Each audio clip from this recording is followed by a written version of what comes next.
can do everything. That guy's got elite jiu-jitsu. He's got elite takedowns. His striking is outstanding.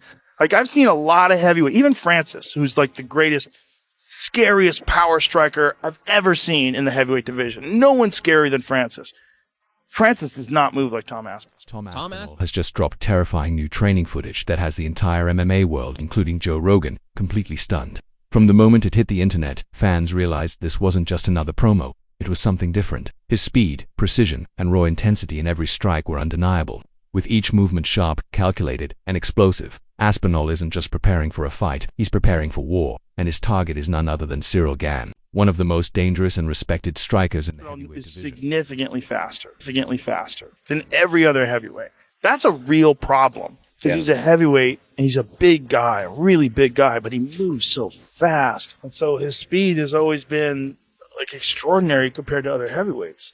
He just moves in. It's all like fast, explosive movements. So he's got natural speed, but then he's also got a lot of training to execute quickly. So when he moves in, he closes the gap. You can see like he's fast for a big guy. Right. I want to see it so bad. John was shitting all over Aspinall, saying that I think that's a bad way to go. He was lucky that he blew his knee out with Curtis Blades. Curtis was teeing off Doing on well. him. Unless John avoided him, unless John used his wrestling to avoid exchanges, you know what that's all about. Correct. Yeah. It's called the Sharp Shutdown. Sharp I saw a 7-part They did with series on it. Cyborg. Yes. The Stipe fight was just like, it's a weird thing. Aspinall's an athlete, man. He's such a good athlete. Freak out. Very fast. Very fast for God, a heavyweight. So fast. Yeah, And- we felt the same way about Ciryl Gane. Yeah. Yeah, but Ciryl Gane doesn't have wrestling. Doesn't have jiu-jitsu. Aspinall's like legit on the ground. Very legit on the ground. So legit that his dad owned jiu-jitsu gym. His dad's a... We're back after over a year hiatus. Me and Ciryl finally signed on the dotted line. This is the 4th time we've been matched up together. He turned down the fight early on before we were both in the rankings. After that, he fought Spivak. I said in a post-fight interview after I beat Tabora, I'm going to go to Paris. I'm going to be sat front row for Ciryl Gane against Sergey Spivak. I'm going to beat the winner, and then I'm going to beat Jon Jones. I went to Paris. Ciryl, fortunately, turned down the fight on a second occasion. Third occasion, I fought for Curtis Blades. The original opponent was Ciryl Gane. Unfortunately, Ciryl Gane was busy that day. Ciryl was filming his Netflix series. Can't remember what it's called, but I'm sure you can check it out now on Netflix. And now we are matched up for the 25th of October, Abu Dhabi. Me and Ciryl. The 4th attempt is here, and this is Cyryl's 3rd title shot. So we are going to try and get rid of Ciryl Gane from the title picture for good. And with that footage now spreading like wildfire, the internet is in a frenzy. MA forums are erupting, fans are debating, fighters are weighing in, and analysts are choosing sides. And then there's Joe Rogan. When he reacts like this, the world pays attention, especially since he's been calling Tom Aspinall the future for years, and now it feels like that future has arrived. Ciryl Gane, meanwhile, is an elite heavyweight with razor-sharp movement, slick footwork, and world-class kickboxing, a rare talent who moves with the speed and fluidity of a welterweight.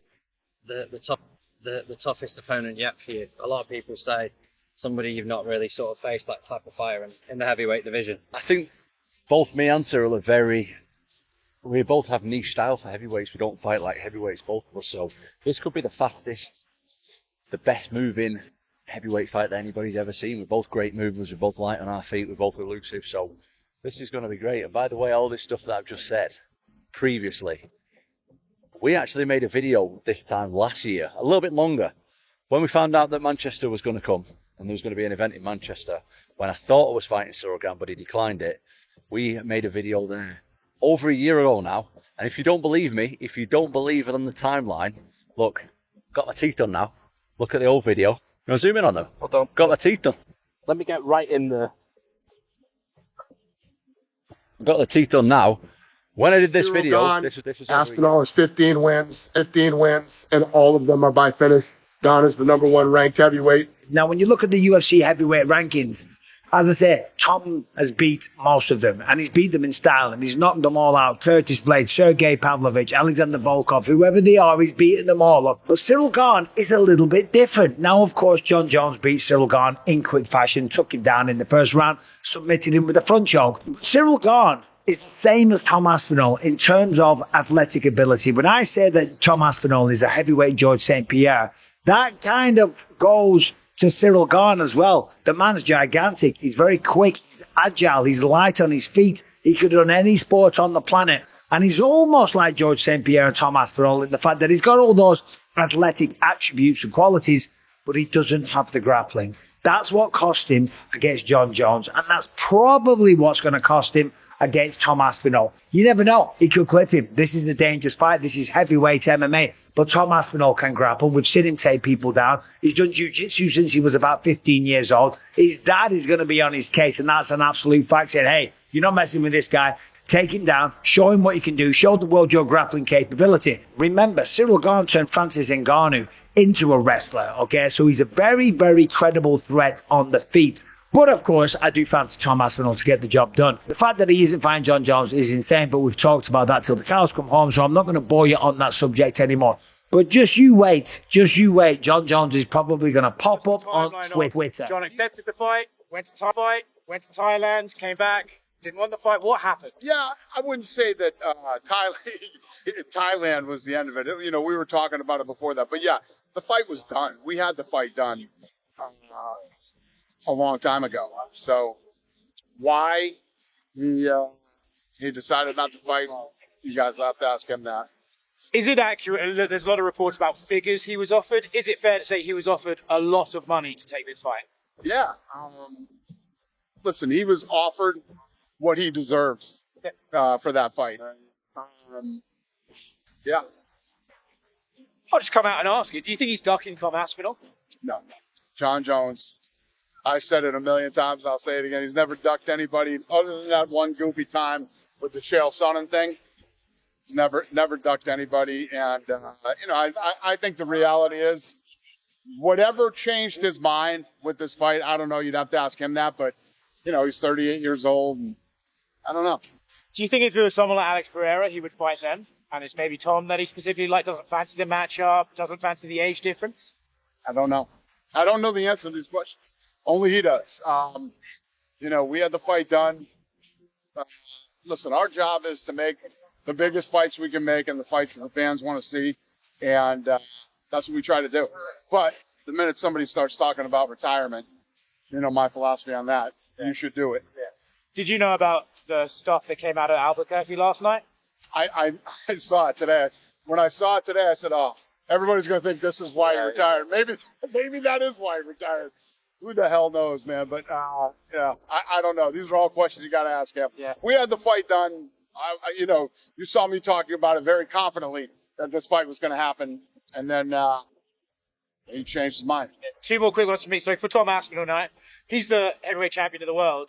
Does that defense he did against Curtis Blades count to his official defenses? Because then he would only have two more to equal Stipe, or does he have to start fresh now? You guys are throwing shit at me that I have no idea, but yeah, I don't know. Okay. It seems like the most obvious choice would be Ciryl Gane for Tom, but is there a chance here maybe that, like, to start the new without Jon Jones era, we should maybe do a big super fight and maybe convince Alex Pereira to move up, do an Aspinall fight, something like that? Or what are you thinking about the Tom fight? Well, once I get through today, tomorrow starts International Fight Week. I'll be back in Vegas tonight, and Tom will be there all next week. So we'll sit down with him, see what he's thinking, what he wants to do. He's been great through this whole thing, and literally said, "I'll fight whoever you guys tell me to fight. I'm ready to go." So looking forward to it. I'm looking forward to a master of controlling distance, picking his shots, and neutralizing chaos. Ciryl Gane has proven against top-tier opponents why he's so difficult to handle unless you're Jon Jones, who closed the distance and submitted him before he could even get started. But Tom Aspinall is an entirely different animal, because he's not just lethal on the feet, he's a nightmare everywhere. His striking, grappling, grounding pound and submissions form one of the most well-rounded arsenals in the division, and his relentless pace is so suffocating that most heavyweights simply can't keep up. That Jon Jones wanted $30 million to fight Tom Aspinall. And I did hear that rumor. And I did hear that the UFC said yes, but it is not true. So Dana contacted me and said that rumor's bullshit. So I felt obligated to tell everybody that was a fake rumor. What do you think the amount is that Jon Jones would fight him for? Or do you think it's an amount? Well, apparently Jon is thinking about retiring. Yeah. And he should. I mean, he's going to have to someday. He should. I'm not saying he should retire. I'm saying he should think about it. Give the man all the time he wants. He can fight whenever he wants to fight. That's Jon Jones. He's the GOAT. So leave him alone. If he decides one day to come back, and he comes back and he wants to fight Tom Aspinall for the heavyweight title. The question is, like, how long are you allowed to hold on to the title before they start having that conversation? Now, he just knocked out Stipe Miocic, so give the man months. Give the man 5 or 6 months. Just leave him the fuck alone. But at a certain point in time, you have to decide who the heavyweight champion is. And if Tom is the interim heavyweight champion and Jon decides he doesn't want to fight anymore, he could do that. And he could do that also and then come back in a year and fight for the title. He could do that. Like, he could do whatever he wants. Jon Jones says he wants to be on there too, and he says he would fight whoever the champion is. So would you be okay with him like coming back, potentially winning that belt again? You know, I thought about him. I can't risk putting him in big positions in a big spot and have something go wrong, especially the White House. I was retired. I felt like I was at a place where I've done it all in the MMA space, and felt like there wasn't too many more challenges for me, and I just wanted to do something more than championships and money. And Donald Trump mentioned that he wanted to have a fight at the White House Garden, you know, and that just seems like such a huge opportunity. I'm a very proud American. I have a lot of close friends that are in the military, and this is my act of I can't call it service, but just to be able to entertain the country and the world at this level at the White House, it just means the world to me. So I'm back. So they've announced this White House UFC fight. Can we expect to see you on the card? Yeah, I can't promise anyone anything, but I have very strong feelings that I'll do that. You can find you the story. But who would you take on? Who would be your dream opponent? I would want to take out whoever's holding the belt after the year. Any possible names you think? Well, you know, I mean, as of right now, the latest footage proves Tom Aspinall is sharper than ever, with tighter combinations, faster reactions, and sky-high confidence. Joe Rogan and others have said it outright. Aspinall moves like a middleweight, hits like a heavyweight, and fights like a man with something to prove in this time. He truly does. His clash with Ciryl Gane isn't just about defending the interim belt. It's about reclaiming the spotlight that has lingered over Jon Jones for far too long and reminding everyone who's been waiting in limbo that the heavyweight division has officially moved on. Jones is known for being unpredictable in more ways than one, both inside the octagon and outside of it, so he can't be upset or disappointed when Dana White says, look, the White House card is something that logistically is already difficult enough. It's a security nightmare, but I also don't know, quite frankly, if I can trust Jon Jones in the spot just retired Jon Jones. Just as he predicted, Tom Aspinall, over a year ago, I think, said, I will retire this man without even having to fight him. He's never going to fight me. Despite all the umming and ahhing and all the fucking pretending that he was going to actually ever get in the cage with Tom Aspinall, Jon Jones has done what we always knew he was going to do. He's tough tail and rat. Imagine calling yourself a goat and yet behaving like such a duck. I mean, this is like back in the playground. Jon Jones has got a bike. Tom Aspinall's come over and goes, give us your bike now. What you have to do then is fight. You have to defend what your shit is and say, no, you're not going to take this. And do you know what Jon Jones did? You have it. I don't want to fight. You can have it. This is unbelievable. The greatest of all time. What a load of shit. I'm sorry. Never going to call that him the GOAT. Ever again. Because being the greatest of all time is not just about winning. And that's what Jon Jones doesn't understand. It's about how you conduct yourself throughout the whole of your career. Are you willing to fight the biggest challenges, biggest tests, go in there and test yourself against everyone? Jon Jones proved, without a shadow of a doubt, his biggest test, stepped up and he bottled it well and truly. Remember this clip from like over a year ago when Jon actually met Tom in person? Respect, man. All the best. Respect. All the best. Do a quick picture. Sure, yeah? Let's do it. Face off. No, just no, okay. He wouldn't even face off with Tom Aspinall, let alone get in a cage with him. And after all of the fannying around and waiting for Jon Jones to man up, strap his balls on, and defend his heavyweight title, because you've never really earned it. You beat a guy who wasn't even the champion. You beat Stipe. Oh my God, what soft that fight was. If for whatever reason it falls apart and we never get to see Jon Jones versus Tom Aspinall, the UFC is not to blame. The UFC has, in my opinion, well, excuse me, I'll take that back. The UFC has, based on the conversations that I've had, not in my opinion, but what I'm reading and surmising and what's being told to me is they have made every effort in very good faith to make this fight happen. Now, obviously, when fights don't come to fruition, there's a multitude of reasons as to why fights don't happen. But in my opinion, if this fight doesn't happen, it's not because of the UFC. It's not because of Tom Aspinall as well. I think ultimately who will decide whether or not this fight happens or not is Jon Jones. Now, that's not some big breaking news, but I say that to say, yes, if Jon wants the fight to happen today, and I don't mean like the fight to actually be fought today, but like done deal today, it could be a done deal today. It's up to him, and it's always been up to him. Now, for a while, you could have said, all right, they have to meet whatever number, right? That 30 million was thrown out. Whatever that number is, Rogan walked it back. I had heard the same number, whatever. Point is, I believe that the UFC has met all the demands in a very favorable way for both guys. They both have demands. We know what Tom wants to a degree, and we know what Jon wants to a degree. I think ultimately it's on him. Now, we don't need to get into the whole, like, at what point do they need to pull the plug on this, and when's the deadline? We've done that song and dance a bunch of times, and I'm kind of tired of it. Like, they'll do it when they need to do it. They'll do it when they want to do it. They'll do it when they need Tom to fight.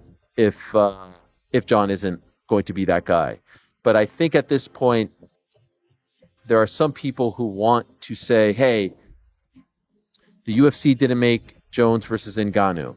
The UFC didn't make this big fight. The UFC didn't make that big fight. When the story is written on this fight, if it doesn't come to fruition, I don't think it will be on the UFC. I really think the UFC, based on what I'm hearing and have been told, I really think the UFC has done everything that they could to make it happen.